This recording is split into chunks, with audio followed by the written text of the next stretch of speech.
empezamos preguntas. Vamos a empezar con los que estáis ahí del otro lado y luego nosotros. A ver, preguntas. A ver, decir algo que si no ya sabéis que yo digo nombres. Empezamos. Javier, nos ponemos en círculo para hacer una arquivolta. ¿Con florón o sin florón? Pues yo soy Languedoc. Te tiro para Borgoña. A ver, yo le quería hacer una pregunta a Miguel, un poco con el tema que has hablado de la discontinuidad desde el mundo romano a luego la Alta Edad Media y todo esto. El mundo romano, sobre todo a finales de... antes de la decadencia, por decir algo, o de que se fuera el Imperio Romano de Occidente, mucho de su construcción, sobre todo la construcción pública, estaba basado sobre todo en el hormigón romano. Entonces el hormigón romano en un momento determinado desaparece, ya no tiene esa ventaja competitiva para hacer arquitectura y entonces, ¿cómo ves esa discontinuidad, sobre todo en ese material, y luego la continuidad que tiene con el tema de la piedra, etcétera, que ya hablaste? Bueno, del hormigón romano te podría hablar mejor Javier, más tiro que yo. te ha preguntado a ti. Sí, además está escribiendo algún artículo sobre Adriano y la arquitectura. Con el hormigón hay un problema, que parece que es muy sencillo de utilizar, de transportar, ¿no? O sea, es algo que puedes llevar en cubos, por decir así, ¿no? Y que puedes dosificar todo el peso del transporte, pero claro, tiene un problema previo que es el de las cimbras, el del encofrado. Entonces, si tú quieres hacer una pequeña bóveda de hormigón, pues a lo mejor la puedes hacer con unos medios muy precarios o, yo qué sé, pues haciendo un encofrado de cualquier manera, ¿no? Con 4 tablas, pero si quieres hacer una bóveda de cierto tamaño, lo que necesitas es lo que tenían, digamos, donde ponían la ciencia los romanos, dentro de que tuvieron que encontrar esa fórmula con la pucholana y todas estas cosas, es en hacer el encofrado. Y realmente hoy en día seguimos preguntándonos cómo fue el encofrado del Panteón, ¿no? Y de, bueno, pues de la Basílica de Magencio, de cualquier gran espacio romano abovedado con hormigón.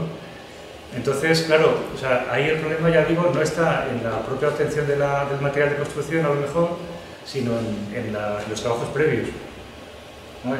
Entonces, yo creo que esa arquitectura, dentro de que no se abandonó del todo, en el sentido de que ¿dónde acaba el hormigón y empieza un muro de mampuesto menudo? O sea, por ejemplo, San Juan de Duero, que es uno de los grandes monumentos románicos, ¿no? En Castilla, el ábside y la portada, los baldaquinos son de piedra labrada, pero los muros, el testero occidental, los muros laterales son de, podríamos llamarlo hormigón, porque son unos muros encofrados y son unos muros de un mampuesto muy pequeño y con muchísima argamasa. Entonces realmente es una especie de hormigón, pero claro, una cosa es levantar los muros de cierta altura para luego poner, como en Soria, una techumbre de madera ligera sobre ellos, y otra cosa es luego plantearte el cubrir ese espacio con una bóveda a la romana. O sea, eso realmente yo creo que para un constructor medieval o de prerrománico sería insalvable. Y además es que eso enlaza con todo el tema este de las cimbras y todo eso, que es algo que también me interesa mucho y que he publicado una cosilla. Y precisamente el ver cómo se planteaban la cimbra, que luego al desaparecer pues la olvidamos, ¿no? Pero tuvo que estar ahí. Precisamente el diseño de la cimbra es lo que muchas veces condiciona o dirige los pasos hacia lo que luego va a ser la forma de la arquitectura. Pero vamos, no me quiero extender sobre eso porque si no me enrolla aquí así. Sí, yo estoy de acuerdo con lo que dices y además añadiría una cosa que tú precisamente has apuntado, ¿no? Cuando has hablado del paso de la construcción romana a la construcción medieval, que era la diferencia del sistema productivo y de la mano de obra. Entonces el hormigón deja de utilizarse por esto que tú has dicho, pero también porque obedecía a un proceso productivo de división de los tajos y de los operarios, porque fundamentalmente se centraba en un encofrado perdido, fuera de lo que fuera, de un testazo, uno de sillares o lo que fuere, y luego pues un personal o una mano de obra no cualificada, que eran esclavos, que eran legiones en tiempos de paz, que era el propio pueblo, como impuestos, el que simplemente rellenaba. Entonces, este principio, que no se olvida del todo, porque como construcción sigue, pero no ya con la técnica tan desarrollada que habían hecho los romanos, yo creo que también tiene que ver con ese... Porque además la construcción romana, el otro día os lo explicaba a vosotros, solo se puede entender desde el prodigio organizativo de los romanos, más allá de otras consideraciones, ¿no? Solo ese saber organizar los tajos, los procesos de obra, la mano de obra, explica que se pudiera construir esas cosas portentosas en todo el imperio, y además con mucha homogeneidad. O sea, que no era muy distinto lo que se estaba haciendo en la Hispania romana de lo que se hacía en Italia, en el norte de África o en Siria, ¿no? Eran cosas... Hombre, el dato que ha dado Javier es fundamental. Había, no sé si era Chaucy o quién, no me acuerdo del autor, pero que daba una fórmula muy interesante, que era que la arquitectura romana está pensada para ser construida por mucha gente poco cualificada, a partir de que haya alguien que, por supuesto, de coordine y que vigile, y en cambio la arquitectura medieval está pensada para ser construida por muy poquita gente muy cualificada. Y eso en el gótico se va a disparar mucho más todavía. ¿Más preguntas? Bueno, si no hay preguntas, yo propongo temas. Es que aquí han salido temas estrictamente de la forma, de la materia, del tipo románico, y una cosa muy importante que además a nosotros dentro del máster nos interesa, que es cómo, reflexionando sobre el románico, pues extrapolamos en general al concepto de patrimonio, ¿no? Entonces, distintas ponencias, y nos damos cuenta, han tenido que ver de un modo u otro, y tú a lo mejor ahí podrías decir algo, cómo esa escala arquitectónica de la pieza románica se relaciona con el contexto, y cómo el contexto adquiere un valor patrimonial también, que en el caso del románico creo que es particularmente sensible, particularmente delicado, y lo que hemos visto esta tarde, muy distintas actuaciones, ¿no? Desde la tuya del traslado, el tapete que tú decías, o reacondicionamientos de la propia realidad, o sea, que es como contrapuesto, es decir, sin mover el edificio, pero algo también se mueve en ese valor patrimonial, ¿no? Entonces, bueno, dejo este tema que a mí me parece muy polémico, muy, en fin, muy de actualidad, ¿no? Por si alguien lo quiere tomar o decir algo. Es que no quiero acaparar, que yo no quiero acaparar, que hablen otros, porque yo me lanzaría con este lugar. Bueno, Roberto, tú que nos has presentado este tapete levantado sacando coches. Yo, bueno, que me gustaría también para comentar un poco lo del tapete. Es que es un proyecto que no está muy documentado, de hecho hay muy poca información sobre ella. Yo lo único que, por lo que sé, eso es por artículos de periódicos y demás, me pasé aquí, y realmente lo que está en unas fases muy dicen que está en unas fases muy iniciales, pero que realmente lo presentan como algo ya muy elaborado y muy estudiado, que a falta a lo mejor de esos sondeos y de un promotor que lo construya, realmente eso puede llegar a la realidad y mañana ya tiene el ayuntamiento que lo hace. Porque de hecho el proyecto ya fue aprobado, entre comillas, por la UNESCO, bajo la amenaza de García Nieto, el alcalde de aquel entonces, de que lo iba a hacer sí o sí, independientemente de lo que dijeran los organismos internacionales tan importantes. Entonces ahora mismo el proyecto yo estoy un poco nervioso, por decirlo así, respecto al futuro de eso. Que vamos, no sé, yo creo que es para pensar. Yo no sé si los abulenses van a consentir que les toquen su pista de esquí. Porque es que, vamos, es tremendo ese proyecto.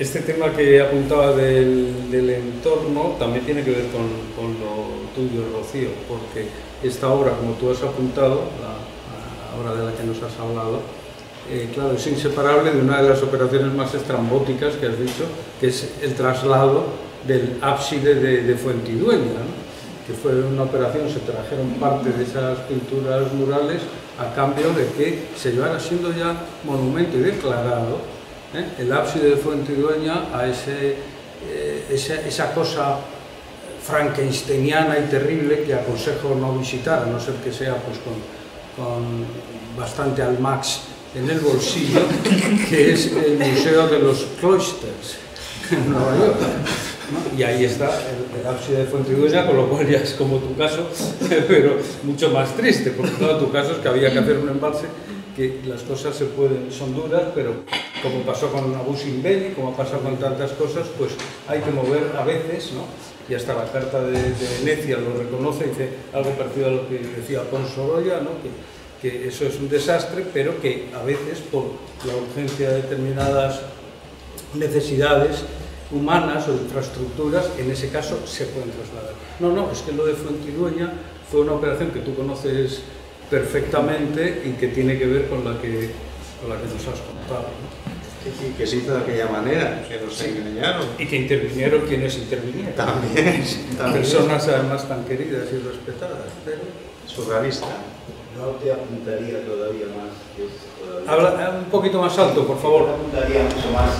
En los claustros, lo que es desagradable es, no allí, pero sí en Miami, ver en qué se ha convertido el claustro de Sacramento. El claustro de Sacramento se ha convertido en un lugar de eventos y es desagradable, muy desagradable. Para apuntar simplemente es una iglesia metodista ahora mismo, que lo celebran para bodas. Esto en Sacramento, que bueno, es una chapuza, solo el suelo, que le pusieron de mármol, una iglesia romana, un claustro románico, un suelo de mármol, ¿no? Luego lo sustituyeron, dice otra cosa, pero vamos, Sacramento fue... Pero el clúster sí es un horror, porque es una mezcla, es un pastiche de todo un poco, pero cuando lo ves te da pena, o sea, decir, joder, se han llevado esto y... O sea, por ejemplo, en el ábside de Fuentidueña tienen puesto una pintura románica catalana, de Tredós, por ejemplo. Está en Tredós ahora este verano. Está bien un bis catalano-castellano, ¿no?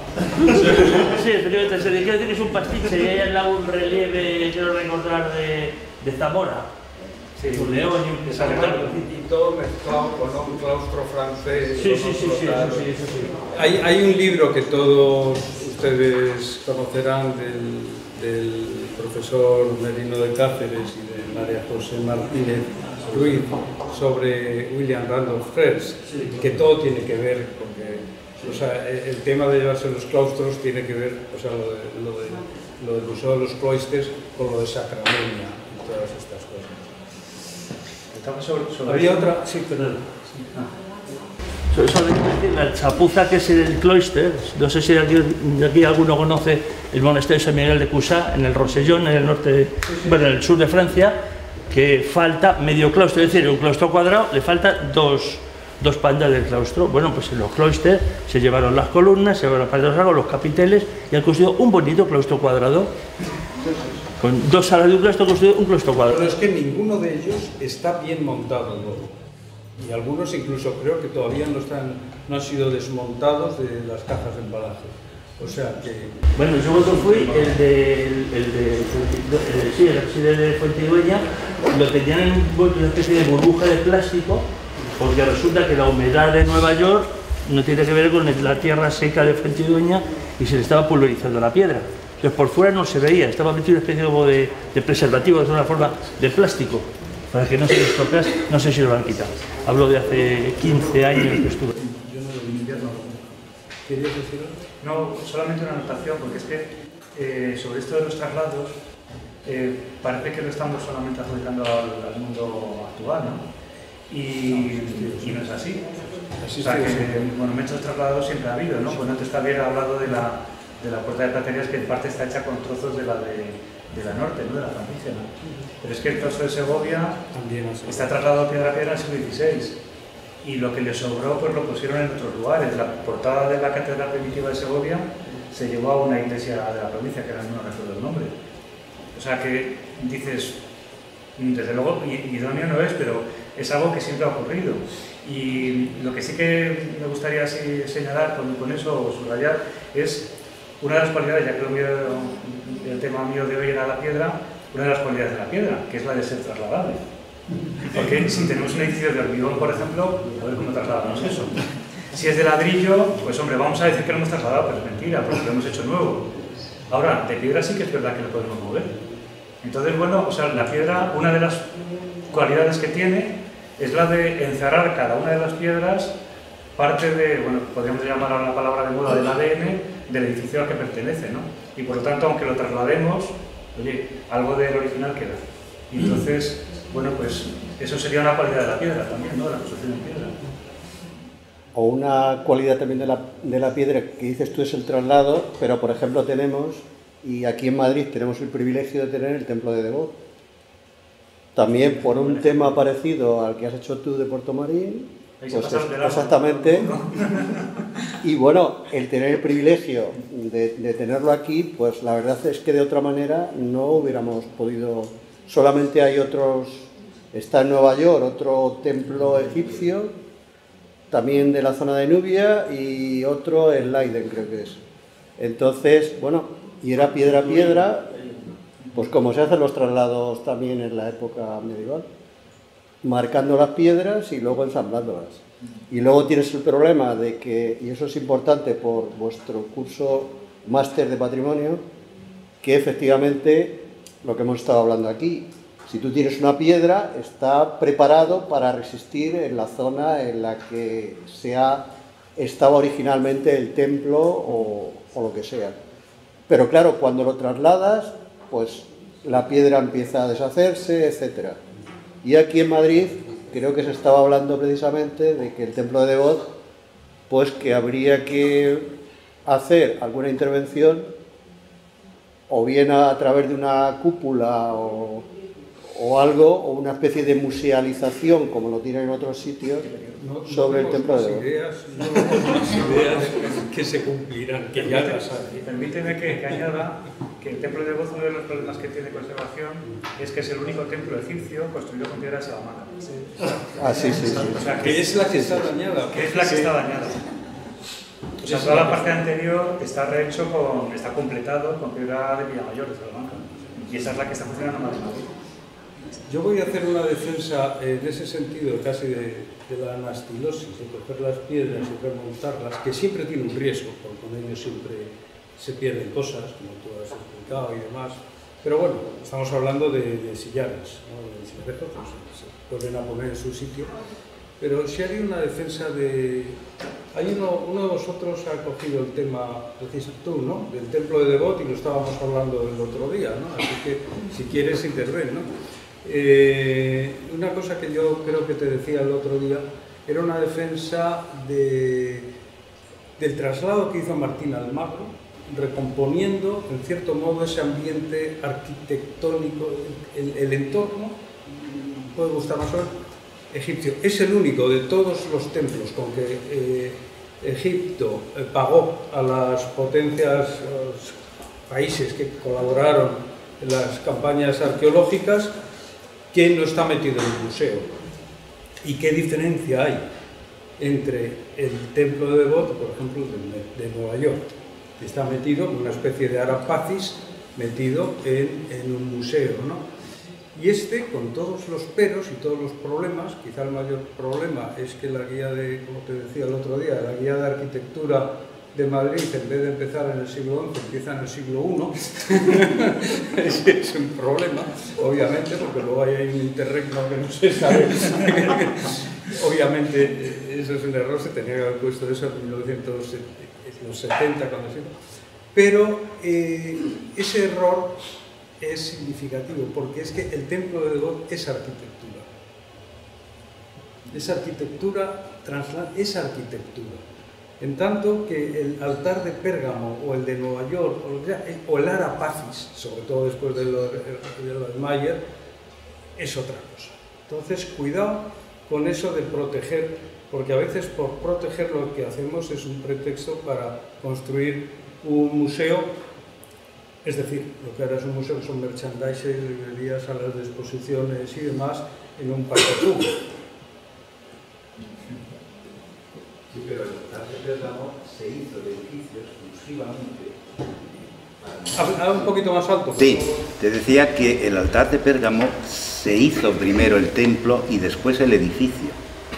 Y de los 4 templos que hay fuera de Egipto, el nuestro, por desgracia, es el único que no está cubierto, como tú muy bien decías, aunque hay un proyecto en marcha, que no sé si se verá la luz, para evitar precisamente la depredación que se está produciendo en ese templo. Y Martín Almagro no tuvo muchas facilidades para poderlo montar, y menos cuando en Alejandría, que me parece que lo llevaron para luego traerlo, se tiró varios meses sin poder salir el barco. Por lo cual, eso tampoco le ayudó mucho. Lo que es inadmisible es que en el montaje aquí no estuviera pensado en cubrirlo. Porque en los tres sitios están cubiertos, en Leiden, en Berlín y en Nueva York están cubiertos. Y son más pequeños, y menos importantes. Y es curioso que cuando se adjudicó el templo de Devot a España, había países como Inglaterra, de muchísima más tradición egiptológica que España, pero que había quintuplicado la inversión que había dado a Egipto, y sin embargo no fue adjudicado. En contra de eso también hubo una francesa maravillosa que hizo una labor en la UNESCO terrible, como es Desroches Noblecourt. Fue conservadora del Museo del Louvre durante muchísimos años, y ella se negaba totalmente en las conversaciones que hubo a que Egipto le diera el templo de Devot a España. Hubo una lucha terrible en ese sentido. Trabajó muchísimo Martín Almagro. Nasser con Franco se llevaba muy bien. Fue un tema político, por eso fue. El asunto es que sería a debatir es lo de la conveniencia de meterlo en un museo. Hay formas de proteger, es verdad que la mayor parte de la piedra exterior o gran parte de la piedra exterior no es original. Habría formas y esa pues es la que se está tendiendo ahora de construir, porque además ha adquirido entre los egiptólogos un valor enorme, el templo de Devot, que efectivamente lo tiene, y bueno, pues sería cuestión de tantear cómo proteger sin utilizar eso para otra cosa. Pero yo creo que deberíamos centrarnos más bien en la cosa románica y algo sobre el románico. Algo relacionado con todo. Hay monumentos que nacen con estrella y otros estrellados. El año pasado lo veíamos con la Vega de San Isidro de Ávila. Es un traslado, piedra a piedra, románica, y lo más cerca que estuvo de un museo son los jardines del Arqueológico Nacional. Es una estructura que tiene un tamaño, pero no es tan desorbitado como para haberse metido dentro de las salas del museo. Y jamás se pensó. Sí se pensó reconstruirla por completo, los jardines, darle un uso litúrgico mozárabe, pero nada más. Y al final acabaron donde llevan ahí remontada durante 100 años. Es que hay veces que parece que también la administración del momento no termina de dar ahí el paso y se queda el proyecto a mitad de camino. Lo que pasa es que era en la idea de ruina, que sí, ruina romántica, un jardín, y también se acaba de enseñar, pero bueno. Y el famoso claustro de Palamos, ¿en qué acabó aquello? ¿Es verdad? ¿No es verdad? ¿Es ficción? ¿Es reconstruido? ¿Qué salió al final? Ahí también el profesor Merino tiene importantísima bibliografía polémica que puede encontrar toda la que quiera en internet. Y en hemerotecas, ¿no? Porque sobre el Palamos hubo un debate muy intencional, muy dirigido también. Pero definitivo no hay es falso, es verdadero, no hay verdadero. Es tan verdadero como San Pedro el Viejo de Huesca. Sí. ¿Cómo? ¿San Pedro el Viejo? O sea, tú vas a San Pedro el Viejo de Huesca y dices un claustro románico. Sí, bueno, sí, pero está tan bonito, tan todo. Está rehecho en grandísima parte. Sí. O San Juan de la Peña, ¿no? Exactamente, sí. Entonces, Palamos está garantizado que hay piezas originales. Pero vamos, garantizado por investigadores del máximo nivel que dicen que hay capiteles que es imposible que fueran una invitación porque, por ejemplo, responden a un modelo que es idéntico al de una iglesita rural de Cantabria, que en el momento del traslado de Palamos y todo esto no se conocía, ni estaba catalogada, ni existían fotografías, ni nada, ¿no? Y que es imposible pensar que el que talló ese capitel se fuese hasta ese pueblecito de Cantabria a copiarlo, sino que es que había algún modelo común, como los que circulaban habitualmente por la Edad Media. O sea, hay capiteles de Palamos, hay piezas de Palamos que son indudablemente originales. ¿De dónde procedan? Pues hombre, ahí la pista la da la piedra. O sea, porque como antes decíais muy bien, la piedra funciona bien en el lugar, y luego además está el tema del transporte. El transporte era muchas veces lo más costoso de una obra medieval. Entonces se buscaba siempre el material más cercano, porque se podía transportar con más facilidad, ¿no? Y claro, esto era Salamanca otra vez. O sea, el claustro de Palamos es de piedra Villamayor. Entonces la teoría de Gerardo Boto de que las piezas originales pudieron proceder del claustro de la Catedral Vieja de Salamanca y que fueron vendidas sin ningún problema, igual que el Cabildo de Córdoba vendía vigas de la mezquita y rejas y de todo, pues no es nada raro que se hubieran vendido una serie de piezas, no sabemos cuántas, eso es lo que habría que cuantificar, y luego a partir de ahí, pues un comerciante, alguien con visión comercial, dice, en vez de vender a un americano 15 capiteles y 3 fustes y no sé qué, que me va a dar 4 duros, me voy a inventar un claustro nuevo con estas piezas, las incorporo y saco más dinero. Entonces, para mí no hay duda de que es un claustro nuevo, hecho a partir de una serie, no sabemos la cuantía de piezas originales. Sí, es piedra Salamanca. Entonces, obviamente, lo más lógico por tamaño, por estilo, por época, por todo, y también por el vacío que dejó en su lugar original, que todavía lo tenemos ahí, es que sea el claustro de la Catedral de Salamanca, que se desmontó en el siglo XVIII para hacer García de Quiñones el Cerro. Solamente las galerías, porque ese muro perimetral se conserva. Es el museo ahora. Bueno, pues vamos a poner punto final a la jornada. Una vez más, daros las gracias a todos y sobre todo por haber aguantado hasta el último momento. Y nada, sin gaitas como en Asturias, pero emplazaros al año que viene a estar aquí y a ver si vemos alguna cara conocida. Se te ocurre un lema para el año que viene, porque eso ya nos ata y además vais pensando... Rápido te lo suelto, pero ahora te exigen un poco. Oye, ahora me dedico a vosotros, los que estáis haciendo el máster, porque habéis visto cómo muchos de los ponentes son antiguos alumnos, ya sea porque están haciendo la tesis, ya sea por trabajos profesionales, o sea, espero, como acaba de decir, que el año que viene tendremos otra edición, que participéis vosotros, ya en vuestra calidad de ex. Muy bien, Javier, muchísimas gracias a todos por vuestra presencia.